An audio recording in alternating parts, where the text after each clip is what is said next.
Hey guys, as I was able to beat Civilization 5 on Deity, I was really looking forward to redo this achievement for Civilization 6 as well. Well, unfortunately, this did not go as I planned. The issue was that when the game came out, I actually really struggled with beating the game on Immortal. I think the first time I beat the game on Immortal was with Russia, so it took me a couple of hours to get to this point. But after that I was able to beat the game on Immortal on a regular level. Now, beating the game on Deity is a completely other beast, I have to say. So it took me now about 500 hours of playtime to get to the stage where I felt comfortable in at least having a chance of beating the game on this level of difficulty. For this undergoing, I will be using the civilization of Nubia with its leader Animatore, I think that's how she's called. And I have to say, this race, this civilization is very strong. I will go into the details in a little bit. I just want to mention that this is a race you have to download, you have to pay for it, I think for €2. But, well, I would say it is well invested money. Their strongest trait most probably is their advantage in building ranged units. Now you can build ranged units in half the time, and the ranged units themselves get a 50% experience bonus. So this is super strong. And for my playstyle, I basically play with 90% ranged units. I don't build a lot of melee units. So for my playstyle, this is super overpowered. And aside from that, the normal archers are replaced by a special archer unit with a little bit more of movement. And I also think this is so strong in the early game, especially in the early game. And on Deity, I think you really have problems if you pick a late game civilization. You need to have a very strong early game. Now, if that wasn't enough, Nubia has some more really strong advantages. And I think their second really strong advantage is that if you build a mine on a luxury resource or a bonus resource, you get bonuses like, for instance, more gold or more production. And as you can see here, I have a salt mine directly next to my capital, so it will yield some additional gold, which is pretty nice. I wouldn't say it's overpowered, but it is actually pretty nice. So if this wasn't enough, Nubia gets additional bonuses. They can build districts 20% faster, going up to even 40% if you build Nubian pyramids right next to your city center. You can build Nubian pyramids only on a desert tile, and they give some really minor bonuses. So I wouldn't say this isn't that great of a bonus, but all in all, I think Nubia might be the strongest civilization in the game, like I said before. Now the game I'm playing is on a small map, I think. Well, actually it still feels pretty large. I think I have about 6 or 7 enemies, I think 6 other civilizations. And I deactivated all winning conditions beside dominance victory. So in order to win the game, you have to conquer all enemy capitals. And if you manage to do that, well, you've won the game. Now let's look at my starting position. Well, actually, as you can see, I have only one luxury resource close to me, which is a salt field.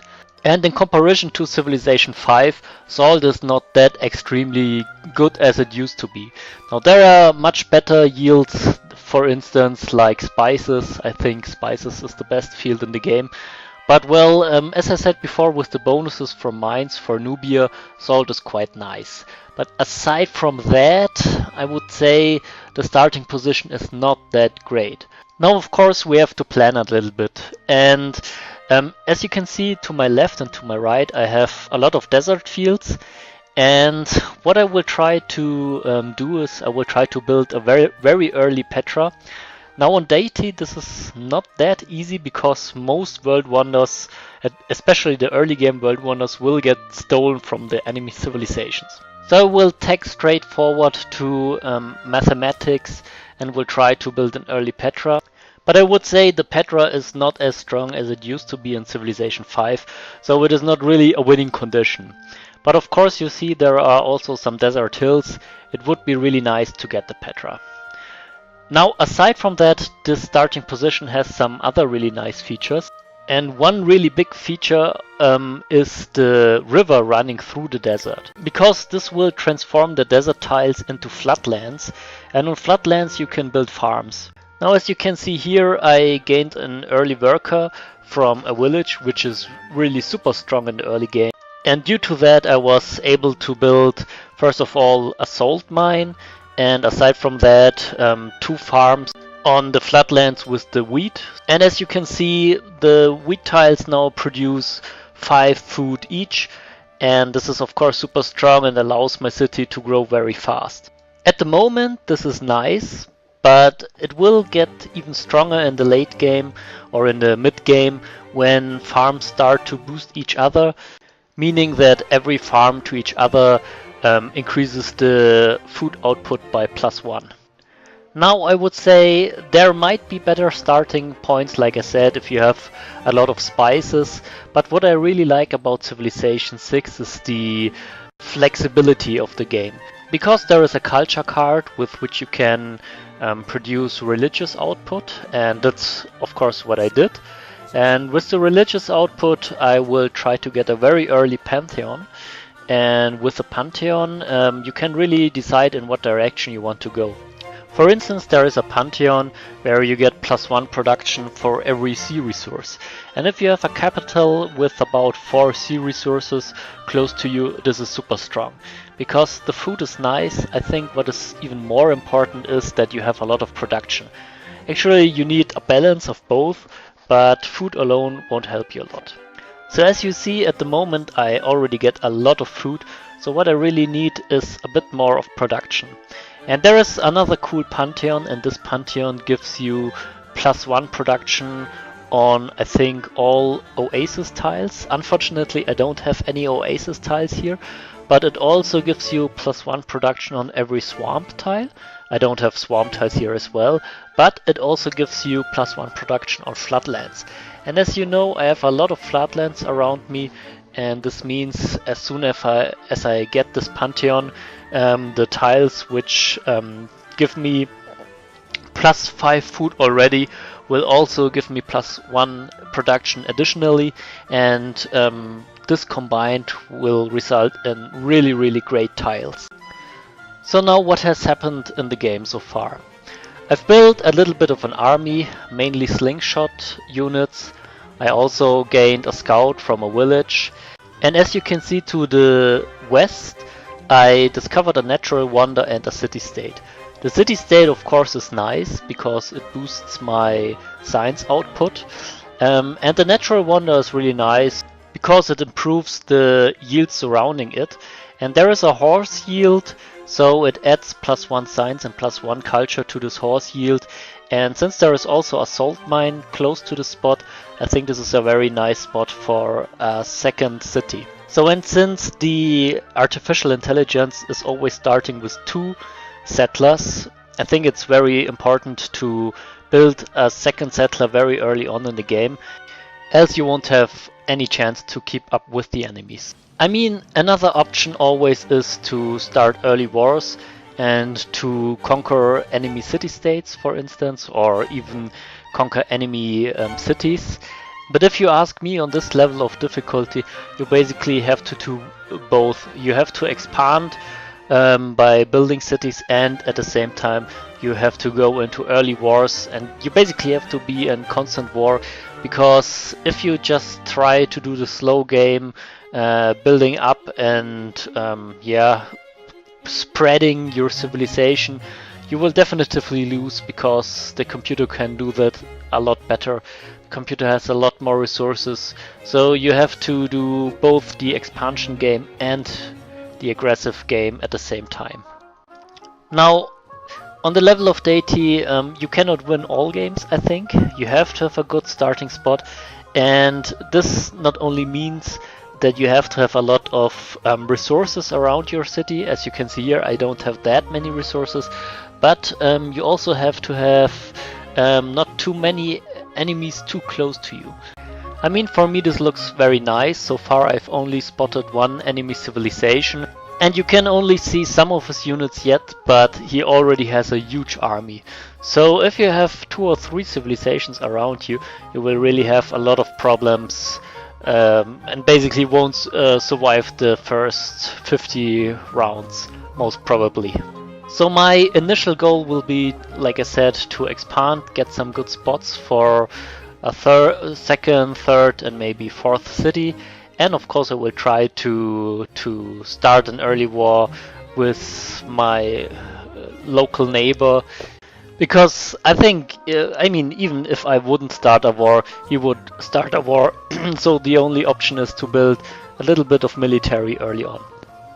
And like I said, the cool part about Nubia is that they get these super strong archers in the early game. You see I already built them. I think they are not really stronger than normal archers. You're just able to build them a bit faster. But a cool thing is that they are so mobile. They have, I think, 3 tiles of movement, so it's really easy to send them as reinforcements to your battlefronts.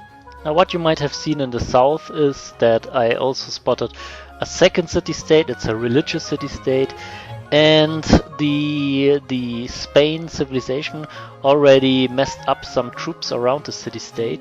So what the civilizations on Deity tend to do is that they just rush over these city-states and just conquer them very early on, which can be very snowbally, since I already told you the civilizations on Deity start with already 2 settlers, and if they take 1 or 2 city-states, then they have like 3 or 4 cities, and there is actually not a lot of opportunity for you to come back if you just play a regular game and try to expand without war.